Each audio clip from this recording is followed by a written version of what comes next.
अस्सलाम वालेकुम, मैं हूं शाहजेब खानजादा। पाकिस्तान में दहशतगर्दी के खात्मे के लिए एक के बाद एक ऑपरेशन किया जा रहा है। मुल्क में दहशतगर्दी में कमी भी आई है, साथ ही दहशतगर्दी के और दहशतगर्दों के सहूलतकारों के खिलाफ भी अब कार्रवाइयाँ की जा रही हैं। मगर दहशतगर्दी के मुकम्मल खात्मे के लिए ज़रूरी है कि दहशतगर्दों की माली सपोर्ट मुकम्मल तौर पर रोक दी जाए। इस हवाले से अब तक संजीदा इकदामात या तो दिखाई नहीं दिए या फिर उनके असरात नजर नहीं आ रहे। दहशतगर्दी और करप्शन के गठजोड़ की बात तो की जाती है, मगर दहशतगर्दी और फाइनेंशियल क्राइम का गठजोड़ अब तक फाल है। अब भी पाकिस्तान में फाल दहशतगर्द तंजीमें अरबों रुपए जमा कर रही हैं और गैर कानूनी तरीके से उन्हें बैरून मुल्क से फंडिंग भी मिल रही है और पाकिस्तान में अब तक उसे रोकने के लिए खातिर ख्वाह इकदामात नहीं उठाए गए। वफाकी वजारत खजाना के फाइनेंशियल मॉनिटरिंग यूनिट ने एक रिपोर्ट तैयार की है, खुद वफाकी वजारत खजाना के फाइनेंशियल मॉनिटरिंग यूनिट ने, जिसमें चौंका देने वाले इंकिशाफात किए गए हैं। रिपोर्ट के मुताबिक मकामी और बैनुल अक़वामी दहशतगर्द और कलअदम जमातें पाकिस्तान से सालाना अरबों रुपए जमा कर रही हैं। एक अंदाजे के मुताबिक इन मकामी और आलमी दहशतगर्द तंजीमों की तादाद 223 से भी ज़्यादा है और वजारत दाखिला और वजारत खारजा इन तंजीमों को कलअदम करार दे चुके हैं। यानी खुद पाकिस्तान की वजारत दाखिला और खारजा की तरफ से जो तंजीमें कलअदम करार दी जा चुकी वो इसमें मुलव्विस हैं। ये तंजीमें पाकिस्तान से वसाइल जमा कर रही हैं और इन दहशतगर्द तंजीमों का सालाना बजट 50 लाख से 2.5 करोड़ तक होता है और इन्हें अपनी दहशतगर्दी की एक कार्रवाई के लिए 5 लाख से 25 लाख रुपए खर्च करने होते हैं। ये पैसा इन्हें मिलता कहाँ से है, ये सवाल है और ये पैसा मुख्तलिफ जराइम से जमा किया जाता है। दहशतगर्दी के लिए सबसे बड़ी माली इमदाद बैरून मुल्क से आने वाले फंड्स हैं जो मनी लॉन्डर होकर पाकिस्तान आते हैं।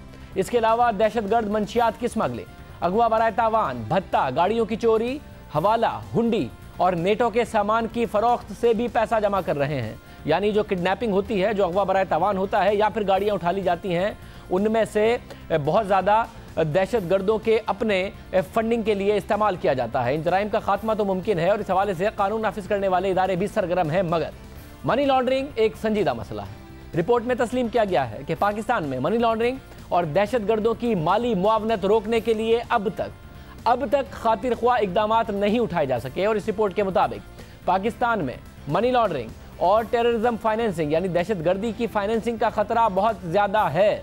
बैरून मुल्क से पाकिस्तान में दहशतगर्दी के लिए माली मुआवनत की जा रही है। आलमी दहशतगर्द नेटवर्क और गैर मुल्की खुफिया एजेंसियाँ पाकिस्तान में दहशतगर्दों को वसाइल फराम कर रही हैं।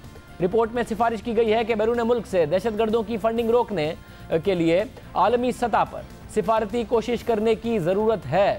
रिपोर्ट के मुताबिक पाक अफगान और पाक ईरान सरहद पर खुफिया रास्ते मनी लॉन्ड्रिंग की जन्नत हैं। यानी एक तरफ ईरान की सरहद, दूसरी तरफ अफगानिस्तान की सरहद पाकिस्तान के साथ मनी लॉन्ड्रिंग की जन्नत है। यहाँ से सालाना अरबों रुपए की मनी लॉन्ड्रिंग होती है। अहम बात यह है कि फाइनेंशियल मॉनिटरिंग यूनिट ने यह रिपोर्ट 2015 में आलमी बैंक की दरख्वास्त पर तैयार की ताकि मनी लॉन्ड्रिंग और दहशतगर्दों की माली सहूलतकारी के खतरात को रोका जा सके और फाइनेंशियल मॉनिटरिंग यूनिट ने 45 सफ़ात पर मुश्तमिल ये रिपोर्ट मुल्क भर में काम करने वाले सरकारी महकमों और तहकीकाती इदारों के साथ मिलकर तैयार की है। इन इदारों में FIA, security exchange commission, NAB, anti narcotics force, state bank, FBR और वजारत खजाना भी शामिल है। और अब ये रिपोर्ट वर्ल्ड बैंक और Asia Pacific group of money laundering के साथ शेयर की जाएगी और अगर पाकिस्तान मनी लॉन्ड्रिंग को रोकने में कामयाब नहीं हो पाता तो क्या पाकिस्तान को किसी पाबंदी का सामना करना पड़ सकता है। इसके अलावा इस रिपोर्ट में मजीद क्या खास बातें की गई हैं, इस पर हम बात करेंगे नुमाइंदा खुसूसी जाहिद गिशकोरी से। जाहिद, बहुत शुक्रिया। जाहिद, आपने ये रिपोर्ट हासिल भी की, अभी जो मुख्तलिफ अरबाब इख्तियार हैं उनसे आपकी ऑफ द रिकॉर्ड बात भी हुई है। मजीद क्या बताना चाहेंगे, क्या कितना ख़तरनाक ये मामला है और क्या इसके नताइज हो सकते हैं?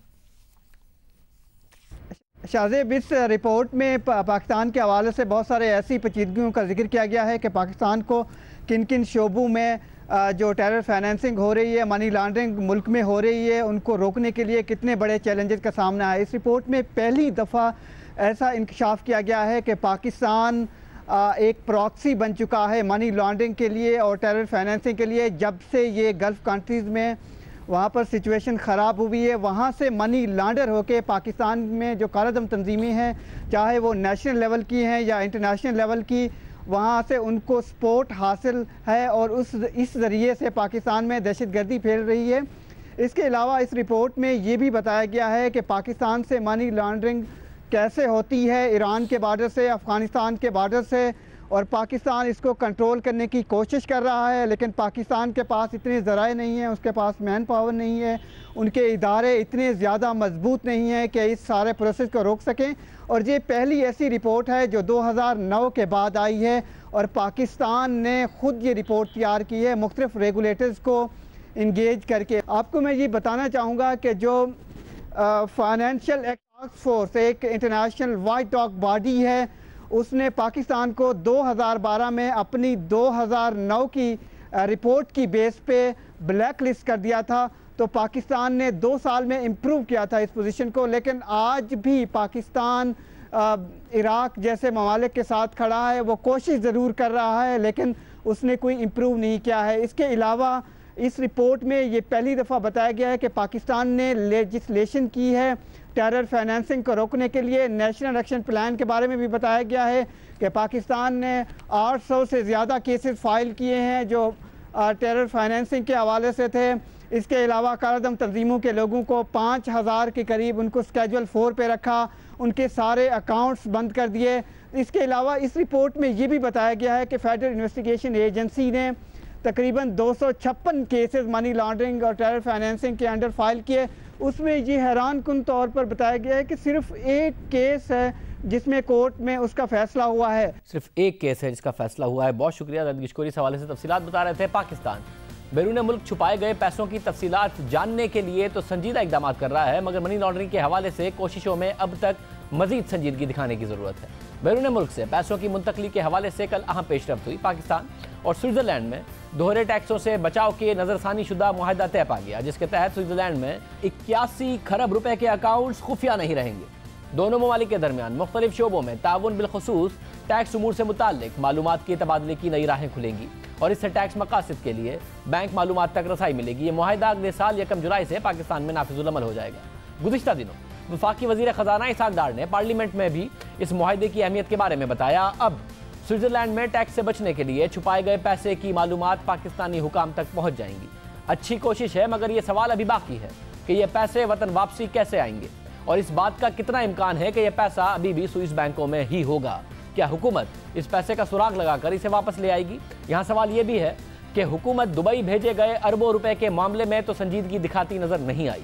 तहरीक इंसाफ के रहनुमा मासूद उमर की तरफ से बार बार पूछे जाने के बावजूद सरकारी इदारों की तरफ से जवाब क्यों नहीं दिया जा रहा कि कितनी रकम पाकिस्तानियों ने दुबई के प्रॉपर्टी में लगाई, उसमें से कितना पैसा टैक्स देकर गया, कितना बैंकिंग चैनल से गया और कितना मनी लॉन्ड्रिंग के तहत गया। स्विट्जरलैंड के साथ तो मुआहदा हो रहा है, मगर पार्लिमानी कमेटी में यह जवाब क्यों नहीं दिया जा रहा? असद उमर ने गुज़िश्ता साल के आखिर में कौमी असम्बली की कायमा कमेटी के सामने सवाल उठाया कि गुज़िश्ता 3 साल में दुबई में 6.6 अरब डॉलर की जायदादें खरीदी गई। मीडिया रिपोर्ट के मुताबिक 75% पैसा पाकिस्तानियों ने खर्च किया। क्या स्टेट बैंक ऑफ पाकिस्तान ने किसी को इजाज़त दी थी? जिस पर गवर्नर स्टेट बैंक ने कहा कि आज तक किसी फर्द को बैरून मुल्क जायदाद खरीदने की इजाज़त नहीं दी। लोग हवाला और हुंडी के जरिए रकूम बाहर भिजवाते हैं। असद उमर ने पूछा था कि क्या स्टेट बैंक या किसी इदारे ने तहकीकात की, और अगर की हैं तो बताया जाए। अशरफ इतरान ने कहा कि स्टेट बैंक का काम तहकीकात करना नहीं, तहकीकात करने वाले अलग इदारे हैं। असद उमर ने कहा कि इदारे किसी किस्म के जवाब नहीं दे रहे। गुज़िश्ता माह हमने अपने प्रोग्राम में असद उमर के सामने ये सवाल उठाया तो उन्होंने वाजे किया कि अशराफिया इस मामले का सुराग लगाना ही नहीं चाहते। पार्लियामेंटेरियन बतौर आपने अगर ये उठाया है सवाल, सिंपल सा जवाब है इसका कि एफआईए ने इन्वेस्टिगेशन की थी और तहकीकात की थी, जो कि मीडिया रिपोर्ट्स हैं। एफआईए लिखता है एफबीआर को कि भाई हमारे पास ये फहरिस्त है, इन लोगों ने टैक्स रिटर्न फाइल किए थे, टैक्स दिया था। एफआईए को जवाब दे देता। एफआईए लिखता है स्टेट बैंक को कि भाई ये इन लोगों की तहकीकात आई हैं, क्या ये बैंकिंग चैनल से पैसा लेके गए थे, आपके पास तहकीकात है? स्टेट बैंक एफआईए को जवाब दे देता, तफ्तीश आगे बढ़ जाती और एफआईए और एफबीआर और स्टेट बैंक आपको बतौर पार्लियामेंटेरियन कायमा कमेटी में जवाब दे देते। इसमें मुश्किल क्या था, क्यों नहीं मिला आपको जवाब? शाहजेब, जो आप कह रहे हैं, कहीं अगर कोई सुनने वाला ये समझे कि शाहजेब ने इसको बहुत ही सादा कर दिया है, ये है ही इतनी सादा बात, इससे ज्यादा मुश्किल नहीं है जितना आपने अभी बयान किया है। इतनी सी बात है, इसमें रुकावट क्या है? रुकावट भी बहुत सादा है शाहजेब। पाकिस्तान का निज़ाम इस वक्त ऐसा है कि पाकिस्तान की अशराफिया जो है वो कानून से ऊपर है, वो कानून से बालातर है। जिस तरीके से दबाया जा रहा है इंफॉर्मेशन को, आप सोचिए कई माह गुजर चुके हैं, सीधे सीधे सवाल हैं। मैं तो ये पूछ रहा हूं कि भाई आपने कोई इन्वेस्टिगेशन की? आपको पता है कि पिछली आखिरी कमेटी के अंदर, यह 3 माह गुजरने के बाद बहस हो रही है, मैं चेयरमैन ऑफ द कमेटी के साथ बहस करता गया कि जी खत तो लिख दें एफआईए को, सेक्रेटरी ऑफ द कमेटी को कहें कि एफआईए को भी खत लिख के मेरे ये सवाल उनके सामने रख दे कि एफआईए हमें जवाब दे दे। काफी लंबी बहस के बाद मुझे चेयरमैन साहब ने जवाब ये दिया कि अच्छा हम ऐसा करते हैं, हम लीगल ओपिनियन लेंगे कि हम ये खत लिख सकते हैं कि नहीं लिख सकते। नए मुआहदे तो हो रहे हैं, स्विट्जरलैंड से हो रहे हैं, अच्छी बात है कि हो रहे हैं, मगर जो पुराना मामला है जो वाज़े तौर पर नजर आता है, जिसके लिए अमाउंट मौजूद है, दुबई में लॉज बदल रहे हैं, वहां से ताउन हो सकता है, उसके लिए कुछ किया क्यों नहीं जा रहा? पार्लियामेंट में असद उमर को पार्लिमानी कमेटी में जवाब दिया क्यों नहीं जा रहा?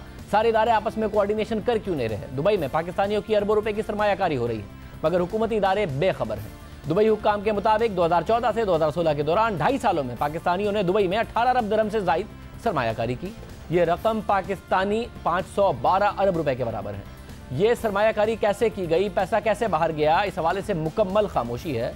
और जिन्होंने पैसा बाहर भेजा उन्होंने बैंकिंग चैनल से भेजा, अगर नहीं भेजा तो उनके खिलाफ क्या कार्रवाई हुई? जिन्होंने बैंकिंग चैनल से भेजा उन्होंने टैक्स कितना दिया था? बड़ा ही साफ मामला है, मगर तहकीकात ना हुई हैं ना सामने रखी गई हैं। अगर हुई हैं तो सामने नहीं रखी गई, ना पार्लियामेंट के साथ शेयर की गई हैं। ये बहुत अहम मामला है क्योंकि इस माह सामने आने वाली रिपोर्ट में पेश किए गए इदाद-ओ-शुमार हैरानकुन है। अमरीकी रिपोर्ट में दावा किया गया है कि आलमी बिरादरी को मनी लॉन्ड्रिंग के जरिए सालाना अरबों डॉलर का नुकसान हो रहा है, जबकि पाकिस्तान भी सालाना 10 अरब डॉलर का नुकसान उठा रहा है मनी लॉन्ड्रिंग की वजह से। इसी तरह रिपोर्ट के मुताबिक मनी लॉन्ड्रिंग सबसे ज्यादा नुकसान चीन को होता है, जो हर साल मनी लॉन्ड्रिंग से 139 अरब डॉलर का नुकसान उठा रहा है। इसी तरह रूस 104 अरब डॉलर और मैक्सिको 52 अरब डॉलर 80 करोड़ का नुकसान उठाता है। इस फहरिस्त में भारत चौथे नंबर पर है, जो 51 अरब डॉलर का नुकसान उठा रहा है। पाकिस्तान भी सालाना 10 अरब डॉलर का नुकसान उठा रहा है, और पाकिस्तान के मसाइल इन ममालिक से कुछ ज़्यादा इसलिए कि पाकिस्तान की बरामदात में कमी ज़्यादा, पाकिस्तान के जो बैरून जो फॉरेन एक्सचेंज रिजर्व्स हैं, ज़र मुबादला के ज़खायर हैं, वो बहुत कम हैं इन ममालिक के मुकाबले में। 3 से 4 महीने की इंपोर्ट्स को कवर करते हैं, इसलिए 10 अरब डॉलर मायने रखते हैं। अहम बात यह है कि पाकिस्तान में मनी लॉन्ड्रिंग के कुछ केसेस तो रिपोर्ट हुए हैं, मगर इनमें सजाओं की शरह ना होने के बराबर है। FIA ज़राए के मुताबिक पिछले 5 सालों में पाकिस्तान से तकरीबन 234 अरब रुपए की मनी लॉन्ड्रिंग की गई। ये रकम 37 ममालिक में मनी लॉन्ड्रिंग के जरिए भेजी गई। इन ममालिक में अमेरिका, मुत्तहिदा अरब अमारात, बरतानिया, मलाइशिया, ईरान, अफगानिस्तान और थाईलैंड शामिल हैं। अहम बात यह है कि गुज़िश्ता 3 बरस में FIA ने एंटी मनी लॉन्ड्रिंग एक्ट 2010 के तहत 870 केसेस रजिस्टर किए, और इस अरसे में सिर्फ एक केस में हतमी सजा हुई। बाकायदा तौर पर क्या मामला क्यों नहीं आगे बढ़ाए गए? 24 साहब के मातहत FIA जो ऑपरेट कर रहा है। हमने ये दादो-शुमार पहले भी आपके सामने रखे और इस खदशे का इजहार किया था कि अगर पाकिस्तान के मनी लॉन्ड्रिंग केसेस में सजाएं दिलवाने का तनासुब यही रहा तो पाकिस्तान को बैनुल-अक़वामी सतह पर मुख्तलिफ जुर्मानों का सामना करना पड़ सकता है। इसी तरह मनी लॉन्ड्रिंग के हवाले से मशहूर खनानी अंकालिया केस भी इसकी बड़ी मिसाल है, जो 2008 में शुरू हुआ। बड़े पैमाने पर कार्रवाई की गई, बड़े बड़े दावे किए गए, मगर फिर 2011 तक इस केस के तमाम किरदार अदालतों से। फिर जब हुकूमत बदली तो वफाकी वज़ीर दाखिला चौधरी निसार ने एक बार फिर दावा किया कि खनानी अंकालिया के जरिए 63,000 से जायद 62 पाकिस्तानियों ने अरबों डॉलर्स की मनी लॉन्ड्रिंग की, पाकिस्तान को नुकसान पहुंचाया, पाकिस्तान में के रुपए को कमज़ोर किया, पाकिस्तान में फॉरेन एक्सचेंज रिजर्व्स को नुकसान पहुंचाया, और फिर ऐलान किया कि नए सिरे से तहकीकात शुरू होगी। मगर अब तक कोई ठोस पेशरफ्त नहीं हो सकी है। चौधरी निसार साहब के दावे के मुताबिक मुतादिद बार वो ये दावा कर चुके हैं, तवील प्रेस कॉन्फ्रेंसों में कर चुके हैं, हुआ कुछ नहीं। क्या हुआ बताया नहीं गया। जबकि मनी लॉन्ड्रिंग ही के इल्ज़ाम में खनानी अंकालिया का एक पार्टनर अल्ताफ खनानी को अमेरिका में पकड़ लिया गया और इसने वहां एतराफ़ जुर्म भी कर लिया। मगर यहां बात अभी तक आगे नहीं बढ़ सकी। 24 साहब दूसरे मामलात की तो बात कर रहे हैं, क्रिकेट में स्पॉट फिक्सिंग की तहकीकात की भी बात कर रहे हैं। कह रहे हैं कि FIA हर जगह तहकीकात करेगा, मगर जो मामलात उनकी अपनी वजारत के मातहत आते हैं, जिस पर वो तवील प्रेस कॉन्फ्रेंस कर चुके हैं, वादे कर चुके हैं, जिसका पाकिस्तान को अरबों डॉलर का नुकसान हुआ, 63,000 अकाउंट है, उसकी क्या तफसीलात हैं वो आज तक वो सामने नहीं लाए। तो जो काम उनकी वजारत का है, अनडिस्प्यूटेड उनकी वजारत का है, जिसका वादा वो खुद कर चुके, उस पर क्या पेशरफ्त हुई आज तक नहीं बताया जा रहा। इस हवाले से अमरीकी महकमा खारजा की international narcotics control strategy report के मुताबिक अक़वाम मुत्तहिदा की तरफ से दहशतगर्द करार दिए गए ग्रुप्स पाकिस्तान में खुलेआम वसाइल जमा कर रहे हैं, और पाकिस्तान अक़वाम मुत्तहिदा की तरफ से लगाई गई पाबंदियों का तमाम ग्रुप्स पर मुकम्मल तौर पर इतलाक नहीं कर रहा। रिपोर्ट में एक और खामी की निशानदेही की गई है कि मनी लॉन्ड्रिंग और टेरर फाइनेंसिंग के खिलाफ कानून नाफिज करने वाले इदारों की कोशिशें मुकम्मल तौर पर नाकाम दिखाई दे रही हैं। हालांकि मशकूक पैसों की मुंतकली की निशानदेही का निज़ाम बेहतर हुआ है। 2011 में 560 मशकूक पैसों की मुंतकली रिपोर्ट हुई, जबकि जुलाई 2014 से मार्च 2015 के अरसे में 1919 मशकूक ट्रांजैक्शंस रिपोर्ट की गई, मगर सिर्फ 2 के खिलाफ तहकीकात की गई और 1 को भी सजा नहीं हुई। मशकूक पैसों की मुंतकली का सुराग भी लगाया जा रहा है मगर पकड़े नहीं जा रहे। मनी लॉन्ड्रिंग रोकी नहीं जा रही। मनी लॉन्ड्रिंग इस लिहाज से भी तबाहकुन है कि ये न सिर्फ मुल्क की मईशत को नुकसान पहुंचा रही है बल्कि इससे दहशतगर्दों की माली मदद भी मुमकिन हो रही है। इसलिए संजीदा कोशिशें बहुत ज़रूरी हैं। चेयरमैन FBI डॉक्टर मोहम्मद इरशाद हमारे साथ मौजूद हैं। पाकिस्तान में पैसे का आना, मनी लॉन्ड्रिंग का मामला, इसके अलावा जो स्विस मामला हुआ है और दुबई, इन सब पर उनसे बात करते हैं। डॉक्टर मोहम्मद इरशाद साहब, बहुत शुक्रिया।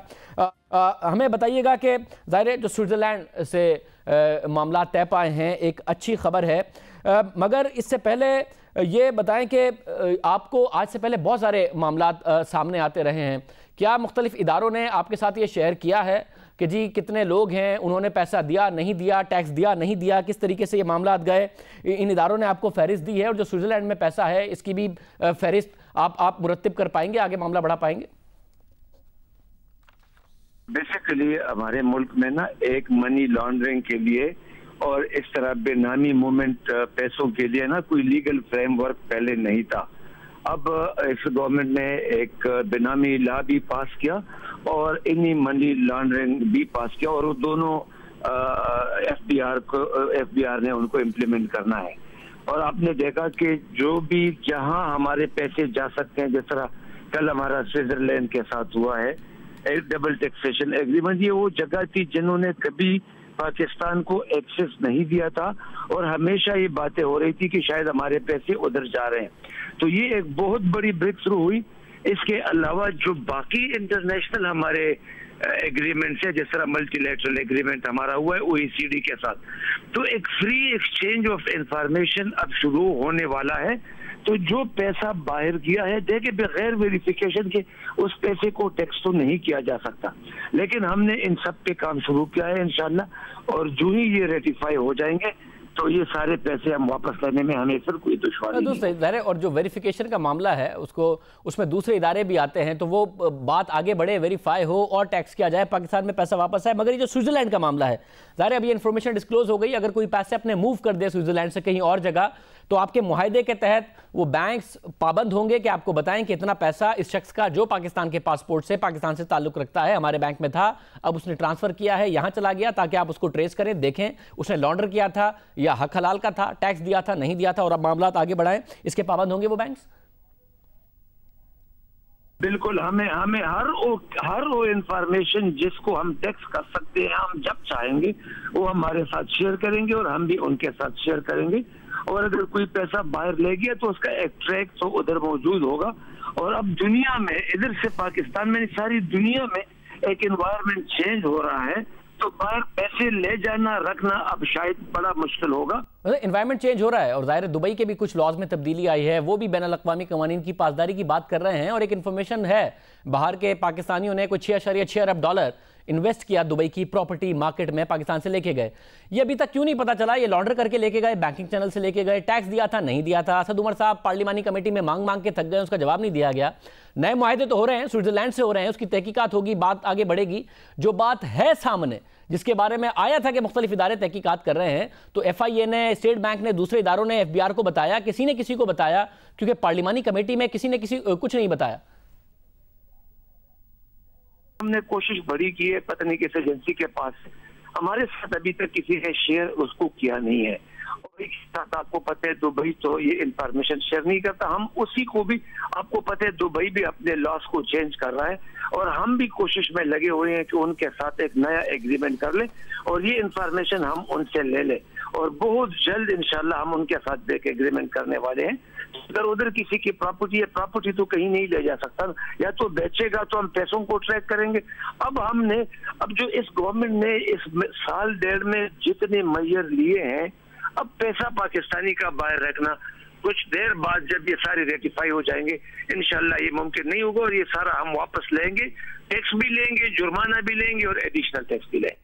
बहुत शुक्रिया, उम्मीद करते हैं कि ऐसा ही हो और जो दुबई का मामला है उसके हवाले से भी मामला आगे रखे जाएं, ये मुख्तलिफ इदारे आपस में शेयर करें, नए मुआहदे करें, अच्छी बात है। स्विट्जरलैंड से भी हर जगह से पैसे लेके आएँ, बट जो इमीडिएट मामला है जो सामने नजर आता है उस हवाले से भी पार्लियामेंट को भी मुतमईन करें, तहकीकात भी करें। प्रोग्राम में एक ब्रेक शामिल करते हैं, आम खबरें पर बात करेंगे।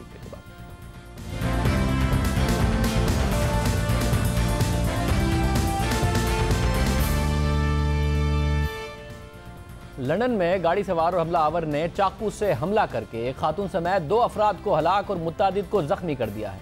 लंदन में वेस्टमिंस्टर ब्रिज पर एक हमलावर ने अपनी गाड़ी राहगीरों पर चढ़ा दी और वारदात के बाद गाड़ी बरतानवी पार्लियामेंट के गेट से टकरा दी, जहां हाउस ऑफ पार्लियामेंट के बाहर भी हमलावर ने एक पुलिस अफसर को चाकू मारकर जख्मी कर दिया। लंदन पुलिस इस वाक़े को दहशतगर्दी की कार्रवाई करार दे रही है और बरतानवी मीडिया के मुताबिक पुलिस ने हमलावर को गोली मारकर हलाक कर दिया। मुकामी अस्पताल ज़राए का कहना है कि एक खातून समेत इस हमले में 2 अफराद हलाक और मुतादिद जख्मी हो गए और लंदन पुलिस की दरख्वास्त पर वेस्टमिंस्टर ज़ेर ज़मीन रेलवे स्टेशन बंद कर दिया गया है। इस वक्त लंदन में खौफ व हिरास फैला हुआ है। ज़ाहिर है एक ऐसी जगह जो एक फाइनेंशियल कैपिटल ख्याल किया जाता है, दुनिया भर के टूरिस्ट की एक डेस्टिनेशन ख्याल किया जाता है, वहाँ पर यह वाक़या हुआ है और उन एरियाज़ में हुआ है जहाँ लोग बहुत ज़्यादा शौक से जाते हैं। हमारे साथ इस वक्त मुर्ज़ा अली शाह मौजूद हैं, उनसे पूछते हैं कि इस वक्त क्या तफसीलात हैं। मुर्ज़ा, बहुत शुक्रिया, बिल्कुल स्पॉट पर मौजूद है, कार्रवाई हुई, पुलिस भी आपके पीछे मौजूद है। तफसीलात बताइएगा, अब तक की क्या अपडेट है, क्या हुआ है? जी शाहजेब, इस वक्त हम पार्लियामेंट हाउस के बाहर मौजूद हैं। स्कॉटलैंड यार्ड इस बात की तस्दीक कर रही है कि 2 अफराद आज का जो दहशतगर्दी का हमला था उसमें हलाक हो चुके हैं। पुलिस का ये कहना है कि वो आज के इस हमले को दहशतगर्दी की वारदात तस्वर कर रहे हैं। लंदन में सादिक खान ने स्टेटमेंट इशू किया, उनका ये कहना है कि इसको बहुत बड़ा ये लंदन पर हमला हुआ है। जो तफसीलात इस वक्त तक सामने आई हैं, जो कन्फर्म्ड इतलात हैं, उसके मुताबिक जो हमारे पीछे जो वेस्टमिंस्टर जो पैलेस है, जो पार्लियामेंट हाउस की बिल्डिंग है ब्रिक बन, उससे तकरीबन 5 मिनट के फासले पर वेस्टमिंस्टर ब्रिज है, जहां पर पहली बार एक हुंडई कार में एक अर्ली 40s में एक एशियाई नौजवान है जो गाड़ी लेकर आया और उसने वहां पर जो पेडेस्ट्रियंस थे उनके ऊपर गाड़ी चढ़ाई, जिसकी वजह से जब भगदड़ मची तो एक खातून थी जो भागी वहां पर और जो आगे से आने वाली जो बस थी वो उसके नीचे चली गई। वो मौका पर ही वो अपनी जान खो बैठी। उसके बाद ये जो शख्स था वो वहां से पूरे रास्ते में उसको जो राइट लेफ्ट जिग जैग करते हुए उसने मुख्तलिफ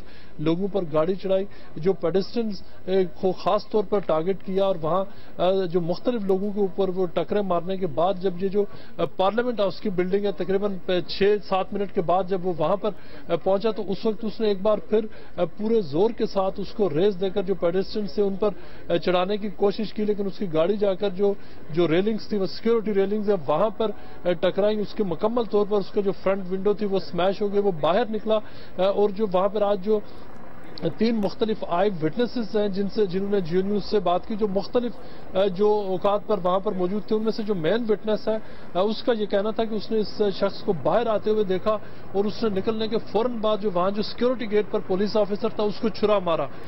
उसको छुरा मारने के बाद जो उसके साथ दूसरा ऑफिसर है उसकी तरफ जब ये अटैकर बढ़ रहा था तो उस वक्त वहां पर जो रिस्पांस टीम मौजूद है, जो पार्लियामेंट की जो ड्यूटी पर मौजूद जो जिनकी कमांडो ट्रेनिंग होती है, उन्होंने फौरन जो उसको गोलियां बरसाई। 3 वहां पर गोलियों की आवाज आई और उसको फौरन बाद वो शख्स जमीन पर गिर गया। पुलिस ने एम्बुलेंस को बुलाया और ना सिर्फ जो विद इन 6 मिनट्स, जो लंदन एम्बुलेंस सर्विसेज का कहना है कि 6 मिनट्स के अंदर जो एयर एम्बुलेंस थी वो वहां पर पहुंची। जब हम यहां पर पहुंचे थे तो उस वक्त हमने उनकी जो गाड़ी है वो 10 स्ट्रीट के अंदर जाते हुए देखी।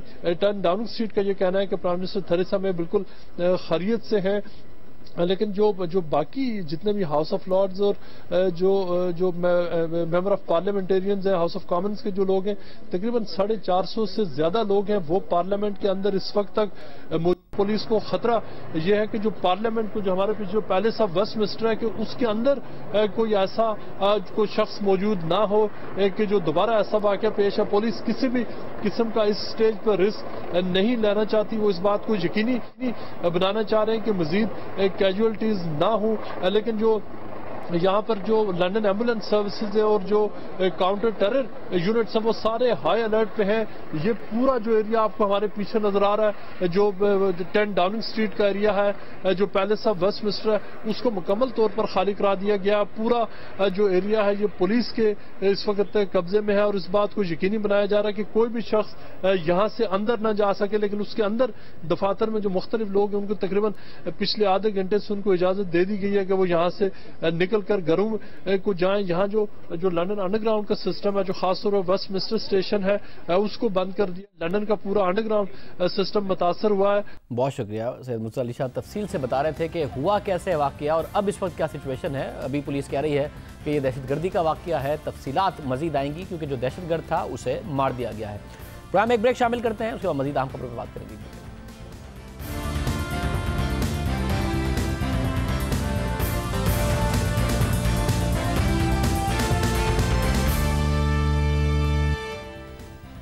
MQM पाकिस्तान को एक और झटका, एक और रुकने सिंध असेंबली पाक सरजमीन पार्टी में शामिल हो गए।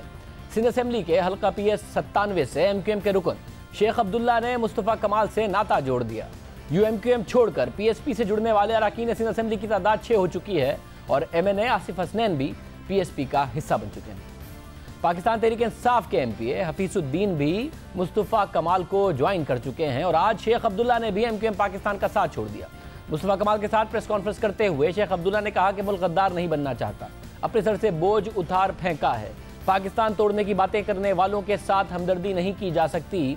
और 22 अगस्त को MQM के बानी की मुतनाज़ तकरीर के फौरी बाद सिर्फ आसिफ हसनैन ने MQM छोड़कर PSP ज्वाइन की थी, जबकि शेख अब्दुल्ला को अपने सर से बोझ उतारने का ख्याल आने में 7 माह लग गए और उस वक्त उतारा है जब MQM पाकिस्तान तो खुद कह रही है कि हमारा अल्ताफ हुसैन साहब से और उनकी MQM से कोई ताल्लुक नहीं।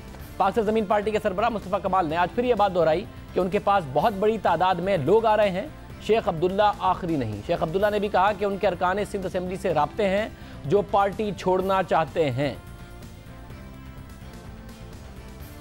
मैं भी MPA था तो मेरे साथ MPA मैंने तो बहुत सारे राब्ते में थे, तो बातें सब वही कर रहे हैं तकरीबन। बहुत सारे लोग सिर्फ इस चीज़ से घबरा रहे हैं कि उनका घर किस तरह चलेगा, उनके अखराजात किस तरह पूरे होंगे। इस वजह से MPA मैंने ये छोड़ना नहीं चाहते सीट। ये बड़ी अहम बात है कि क्या वाकई अभी भी बहुत सारे लोग हैं और इलेक्शन जब करीब आएंगे तो क्या MQM पाकिस्तान को एक साथ बहुत सारे झटके लगेंगे। वो लोग जो अभी नहीं छोड़ रहे हैं, जिनकी तनख्वाहें आ रही हैं और दूसरा मामला है। मगर इसमें एक और अहम बात यह है कि जितने लोगों ने पाक सरजमीन पार्टी ज्वाइन की है उसमें आसिफ हसनैन साहब और दूसरे लोगों ने रिज़ाइन करने का कहा तो था, मगर उनका इस्तीफ़ा हुआ नहीं है। तनख्वाहें तो उनको अभी भी आ रही हैं, तो फिर मसला क्या है। रज़ा हारून साहब हमारे साथ मौजूद हैं और MQM पाकिस्तान का भी मौक़िफ़ मालूम करेंगे। रज़ा हारून साहब बहुत शुक्रिया। रज़ा साहब, 1 साल आपको कल होने जा रहा है, ज़ाहिर है बड़ी तादाद में लोग आपके साथ आए हैं। पार्टी आप ऑर्गेनाइज़ आपने की है, हैदराबाद में भी की है, कराची में भी की है, मगर आपको लगता है कि अल्ताफ हुसैन साहब के माइनस होने के बाद जो MQM पाकिस्तान को आपको डैमेज करना चाहिए था वो आप कर पाए, या फिर एक बड़ी इंटैक्ट हालत में MQM पाकिस्तान मौजूद है 6-7 MPAs और एक आध MNA के अलावा, आप वो डैमेज कर पाए -1 के बाद? मैं समझता हूँ कि ना तो हम लोग आए थे तो हमारे जहन में माइनस अल्ताफ हुसैन या -1 का कोई फार्मूला था, ना हमारे जहन में माइनस MQM का कोई फार्मूला था। ये ज़रूर था कि हमने स्टेटस को उस वक्त के करंट अफेयर्स को, करंट सिचुएशन को चैलेंज किया था MQM की लीडरशिप को, लेकिन हमारे जहन में ये चीज़ थी नहीं। तो जब हम आए थे 3 मार्च को तो बहुत क्लियर थे शाहजेब, ये सब एक ही जगह थे। ये जो हमारा लंदन पाकिस्तान, ये जो पंजीत अभी तक नहीं समझ में, एक ही सिक्के के 2 रुख। अल्ताफ हुसैन साहब इनके लीडर थे, गवर्नर शतबाद यहाँ बैठे थे। तो 3 मार्च को हमने उनके सामने खड़े होकर एक नई पार्टी बनाई थी। ये -1 तो अंदर से ही कोई साजिश हो के कब्जा होना था ना, कब्जा ग्रुप ने आना था, तो वो तो एक अलग सिचुएशन है। तो इसलिए मेरे लिए ये कंसर्न नहीं है और मैं मुतमईन इस बात से हूँ पाक सरजमीन पार्टी और हमारे चेयरमैन अहमद कि हमें ना सिर्फ ये कि MQM से लोगों ने ज्वाइन किया, बल्कि बड़ी तादाद में दीगर सियासी जमातों के लोग, बड़े रहनुमा, कारकुनान और ख़ास तौर पे वो नौजवान एक बड़ी तादाद में PSP में शामिल हुए हैं जिन्होंने इससे पहले कभी सियासी तौर पर एक्टिव नहीं हुए थे, एक्टिव हैं। तो we are happy, we are please. मतलब आपको अभी भी लगता है, आपने कहा एक सिक्के के 2 रुख के जो मामलात हुए हैं, जो स्टैंड लिया गया फारूक सत्तार साहब और दूसरे रहनुमाओं की तरफ से, उसके बाद भी आपको लगता है कि ये एक ही सिक्के के 2 रुख हैं? मतलब मामला ये हो कि फारूक सत्तार साहब की गिरफ्तारी हो तो कोई मजम्मत ना हो लंदन की तरफ से, बल्कि अपने ट्वीट्स में मजाक उड़ा रहे हों वासिफ जलील साहब, दूसरे रहनुमा जो बात कर रहे हों, आपको अभी भी लगता है एक सिक्के के 2 रुख हैं ये? नहीं, मैं शाहजेब भाई इसलिए बात करता हूँ कि देखें MQM एक ही है ना।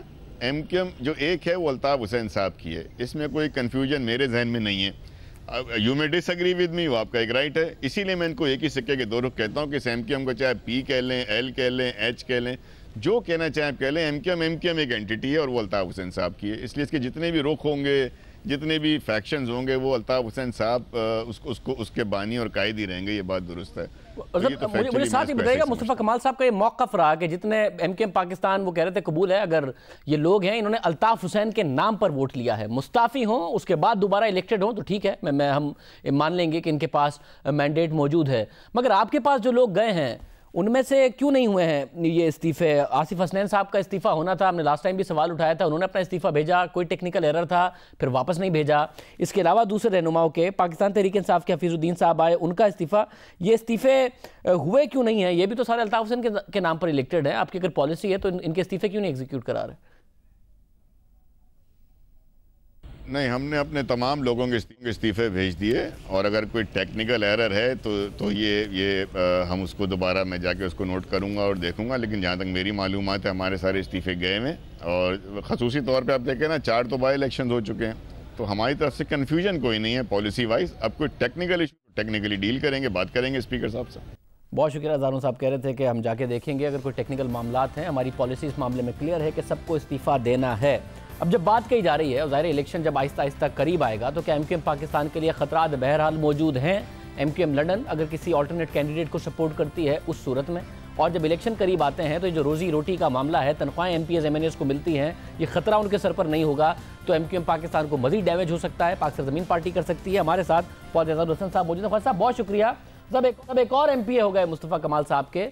अब इलेक्शन आहिस्ता आहिस्ता करीब आएगा तो आपको नहीं लगता कि पार्टी के लिए खतरात बढ़ते जाएंगे, पार्टी के तितर बितर होने का खतरा ज्यादा होगा? शुक्रिया शाहजेब। तो पहले तो मैं आपसे एक सवाल की जिसारत करना चाहूंगा, इस शमूलियत में नई बात क्या लगी आपको? एक एमपीए आपके गए हैं, आपके थे, किसी और के हो गए, इसमें मतलब फिर जितने भी एमपीए जाएंगे आप कहेंगे एमपीए तो है, नई बात क्या है? फिर नई बात मॉडस ऑफ ऑपरेंडी तो वही है ना, तो चले गए, कोई बात नहीं। आप कराची की आवाम भी देख रही है, समझ भी रही है, पहले भी लोग गए, तो जाहिर है ये कोई गैर मुतवक्को नहीं है।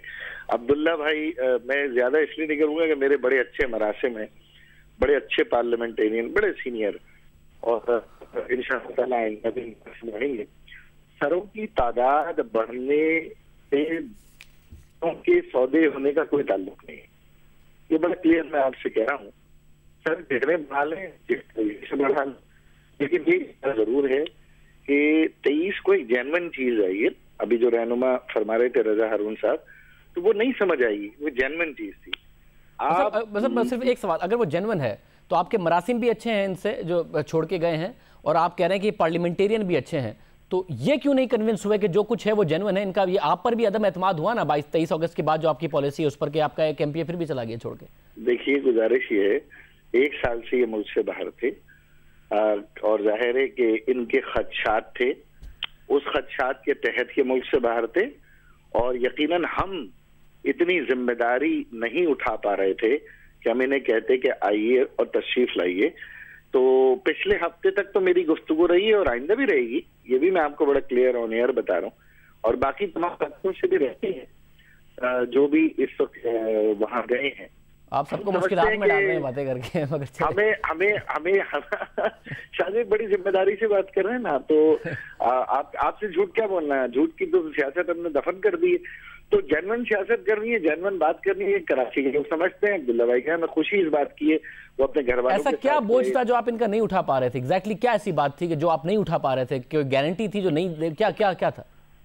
देखिए, मैं यही कहूंगा, क्यों मेरे उस प्यारे भाई के लिए मुश्किलात खड़ी करना चाहते हैं, वो वहां चले गए हैं, हमारा उनसे दिल का रिश्ता था, है, कायम रहेगा, उनके घर वालों से कायम रहेगा, और इस तरह के तमाम साथियों से कायम रहेगा। एक शहर के लोग हैं, साथ पूरी जवानियां बचपन गुजारा है, तो वो इंशाल्लाह मोहब्बतें हमेशा इनकम पाकिस्तान के। आप एक जमाना था कि जब वो गुमशुदा अफराद अगर पीएसपी में आते थे तो एतराज करते थे आप लोग, और फिर मुस्तफ़ा कमाल साहब ने कहा भी कि वो मिलना बंद हो गए क्योंकि आप लोगों ने बड़ा एतराज किया था, तो इन पे क्यों नहीं एतराज कर रहे? अगर ऐसा कोई मामला है, आप क्यों इतना ढके छुपे लफ्जों में बात करें? बताए ना क्या एतराज है आपको? बात सिंपल है, इल्जाम तराशी तो देखें अच्छे मुकर्रर है ना हम भी, तो आपको भी पता है कि इल्जाम तराशी को जवाब तो इल्जाम तराशी से दिया जा सकता है। हमारे कहने पे कोई चीज हो रही थी, फिर हमारे कहने के बाद कोई चीज रुक गई, ये लॉजिक नहीं है। जब आप कोई काम नेक नियति से जेन्युइन तरीके से करते हैं ना, तो उसकी आपको इंडिकेटर नजर आते हैं। आपको नजर आ रहा होता है कि लोगों में पजीराई, कि आपके इदारों में पजीराई हो रही है, माशाल्लाह सब कुछ होता है। यानी ख्वाजा साहब, आपको सिरे से कोई खतरा नहीं दिखता? आपका ख्याल है कि आप एमकेएम पाकिस्तान को इलेक्शन तक भी और इलेक्शन में भी संभाल लेंगे? सर, जितने मर्जी बढ़ जाएं, लेकिन दिलों के ऊपर जो दिलों की मोहब्बतें हैं वो इलेक्शन में नजर आएंगी। और एक बात मैं जरूर कहूंगा, सियासी दबाव की बुनियाद पर या जिस भी हालात में अब्दुल्ला भाई वहां गए, मैं समझता हूं कि इस चीज को हम समझते हैं कि ये एक मसनूई तासुर होगा जमहूरी सिस्टम में, और खास तौर पर सियासी जमातों की तश्कील में एक कुदरती मोहब्बत और एक कुदरती लगाव वाला अंसर नजर आना चाहिए, जो मैं माजरत के साथ अब्दुल्ला भाई की शमूलियत तक मुझे जाती तौर पे तो कहीं नजर, मुझे क्या कराची की आवाम को और शायद आपको भी तो वो नजर नहीं आया। लेकिन एक जरूर मैं आपसे बात कहूंगा कि एमकेएम पाकिस्तान बहुत नेक नियति से अपना काम कर रही है। और ये जो बात है ना कि कब्जा किया है, सियासी पार्टियां मुल्क की प्रॉपर्टीज होती है, जमहूरी कुव्वतें मुल्कों की प्रॉपर्टीज होती है, फर्दों अफराद की नहीं। और ये लाखों लोगों की एक जमात है जिसमें लोगों की नजरियाती मोहब्बत और वाबस्तगी है। बहुत शुक्रिया ख्वाजा साहब हमारे साथ मौजूद थे और इस हवाले से अपना मौक़िफ़ दे। ब्रेक शामिल करते हैं और आम खबर उस पर बात करेंगे ब्रेक के बाद।